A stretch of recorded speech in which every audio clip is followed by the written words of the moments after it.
Hello everybody, this is thejonnymar, and welcome back to my Let's Play of Final Fantasy VI Advance. So before we head to our next major dungeon, I'm going to do a little bit of side questing. And the first side quest I want to do is return to Solitary Island, where we started the second half of the game with Celeste and Cid. And if we go back to the beach, there is a new magicite shard available. Quetzalli, or as it used to be called, Palidor. And this teaches haste, slow spells, and also float if you haven't already learned it. It has a pretty cool effect in battle where it makes all of your characters jump, and that might come in handy in a little bit of a later battle. Now, the next area I'm going to head to is the Coliseum, and before I do that, I do want to equip Setzer with his Viper Darts, or Trump, because those have an instant death effect that will be very helpful for an item I want to get. So I haven't talked much about the Coliseum. It's a special area in this game that's pretty cool. By going in here, you can bet items in your inventory and you'll take on a one-on-one battle against an enemy. And you lose control of the character that you choose to have fight. As this guy mentions, the more rare and valuable the item that you wager, the better the item you can win in return by winning the fight. And who is this over here? It's our good friend Ultros, working as a receptionist. Oh, you poor thing. Karma can be a pain sometimes. And he warns you that if you do bet certain things, you'll have to fight Chupan or Typhoon. And you almost always lose that fight unless you're super strong. Now this Imperial soldier is hinting us towards the legendary treasure that Locke is searching for. And we don't necessarily have to go talk to the Emperor twice, which is the clue, because I know exactly where to go, so I'll tell you where to go in a bit. But as I was saying, you do a one-on-one random fight, and depending on the item that you wager, you can win a much better item in most cases. But you do lose whatever item you wager permanently, so it will be gone from your inventory, whether you win or lose. So you really have to think about what you want to wager. And for now, I'm just going to wager one thing. So of course, I will participate, and I'm going to wager the Regal Gown or Caesarean Gown. And this enemy is susceptible to death. So hopefully Setzer's, yep, darts activated, instantly killing it. And we get the Minerva Bustier, or Bustier. Now this is a really awesome armor for women, as you can see. Greatly increases stats, increases MP, and I think it actually protects against elemental as well. So certain elemental spells it absorbs or reduces the damage. Awesome. So there's one more item I want to get before we head to the next area, the Phoenix Cave. But first I want to stop in Narshi and get a quick heal from the bucket. So next up, we're going to head down to the Cult Tower. And we're not going to actually climb it, but we are going to climb to the first treasure room with Mog. So let me get Mog equipped. Alright, so I'm going to head in just with Mog, and I have equipped the Moogle Charm, or Molulu's Charm. Hey, it's Strago. So Mog won't get any fights or battles randomly. Now we'll be back to get Strago a little bit later in the game. And this hint that this guy's talking about, not worth it. And I'll tell you what it is anyway. Save yourself the 100,000 Jill. And here's your tip about the Cult Tower. If you do choose to fight while going up, you are going to only be able to use magic, no other abilities or the fight command. So it makes it pretty difficult to do on your own. But that's for a later day and a later episode, viewers, and I'll go much more into depth about it. But this is the item I want, the safety bit. So that item is a relic, and it does protect against instant death spells. And the Phoenix Cave we're going to go to next has a number of creatures that can cast instant death. Especially one enemy that can actually cast X-Zone or Banish on your entire party. And if you're not expecting it, bam, you're done and it's game over. So the Phoenix Cave is to the southwest over here. As you can see, it looks like a star. And that's the clue the painting of the Emperor gives you. It says, hidden under a mountain shaped like a star. Now in here, you actually have to split your party into 2. And so normally you would need around 8 party members to do that, but because we have Mog and we have the Moogle charm, so that he won't get into random battles, we can have Mog occupy a party all by himself. So then we just need 4 other party members for my other party. So I'll take my 4 heavy hitters, or my 2 heavy hitters and my 2 other party members. And in we go. The enemies in this place are really nasty, and you're going to have to activate and switch between your parties to hit switches. Like so. But as I mentioned, with Mog, we don't have to worry about random battles. So, what's in this treasure chest over here, you might ask? Well, it's a trap. You'll land on these spikes, and I hit the wrong button, but it does 400 damage if you fall on it. So, let's head down here, and we'll head up these stairs, and there's actually a switch that will extend a bridge over to that chest, and that'll deactivate that trap. Now this is one of the few chests in this place that actually has some sort of item in it. Most of them are empty. So you can actually avoid most of the chests because it's just not worth going for them because there's nothing in them. So we will slowly work our way through here. Because we don't have to worry about random encounters with Mog, it should speed this up a little bit. That chest there to the right is one that's empty, so we'll be avoiding it. And hopefully, fingers crossed, we don't get into a ton of fights. I did equip a ward charm, or the ward bangle, to prevent, frequency of random encounters, but I'm sure we'll still get into quite a few. Now this is nasty enemy number 1, the face. These guys can do blowfish, or 1,000 needles, and as it sounds like, it does 1,000 points of damage.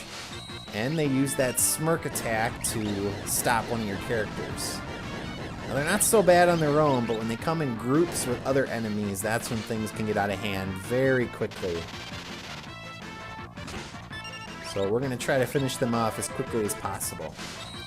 Most of the enemies in here are actually resistant to fire attacks, so you want to keep that in mind when you're picking your attack patterns.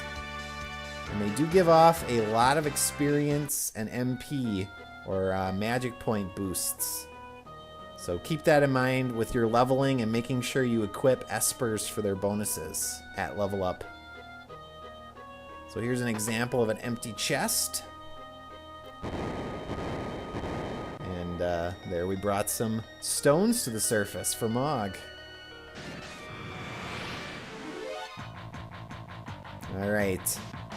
Nasty enemy number 2, the Chaos Dragon. Tons of HP, and it can cast some pretty brutal spells.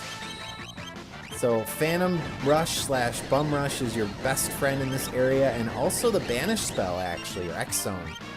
A lot of the enemies are susceptible to X-Zone, as you can see, and that can save you some time and effort because you can kill a bunch at once.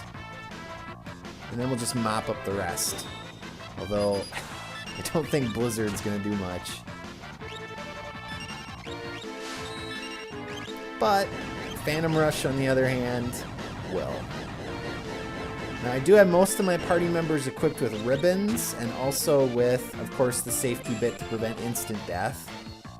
Then I have the ward bangle on for another relic, and then also running shoes on Setzer and Edgar. As you can see, tons of levels, tons of magic spells. You're going to get a lot of experience in this place. Another empty chest. Now, do we know anybody that might be stealing from all of these chests, viewers? Perhaps someone that's in our party that's kind of a thief-like character? I think you know who I'm talking about. So what do you think this is? A volcano, maybe? There certainly is lava, so that would seem to indicate some sort of volcano. There's nothing in that chest up there. It's empty. So don't take the damage hit. But it's weird because there's also water. And I'm not sure. I'm not a huge geology person, but I don't know if water can survive in a volcano or not. Maybe one of you knows. Let me know in the comments.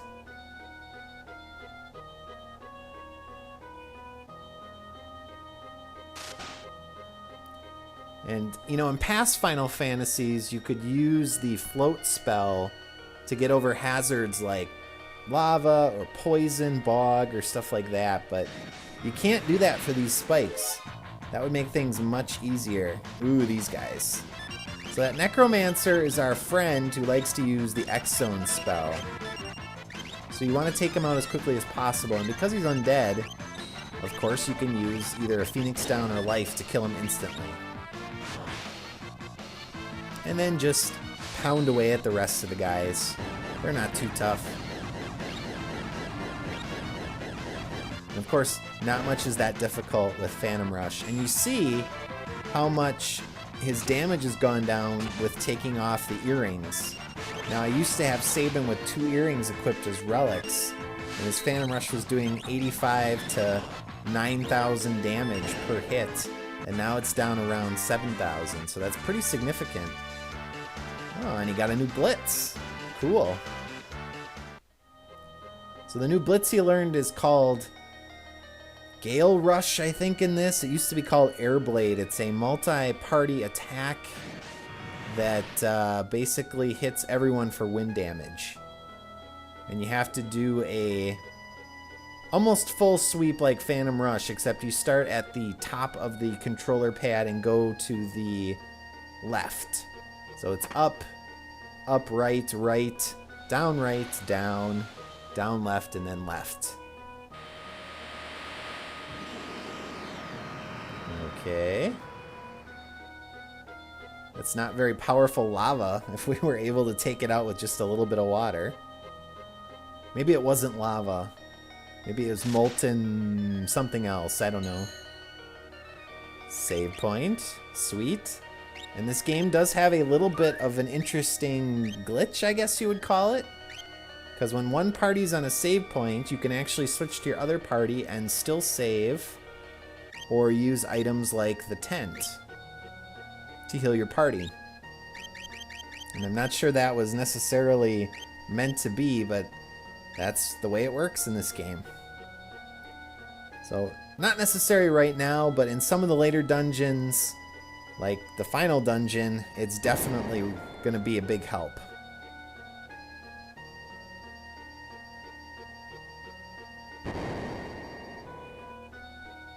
So we are almost done already, actually. Just a little bit more to go. So we'll head through here with Mog. And we can grab the one treasure chest that has an item in this area. And it's another ribbon. So we're up to 3 ribbons. We almost have enough to protect our party completely from status ailments. And this is the perfect time to talk about the dragons. And I don't mean the Chaos Dragons. Because, geez, 2 of them and this bird. Now that bird's pretty rare. I'm actually surprised I got one in a fight. Wow, and I got Chocobop. Or Chocobo Stampede. I think it's the first time I've gotten that ability. It's a ground-based attack, so it doesn't hit flying enemies like that bird up there.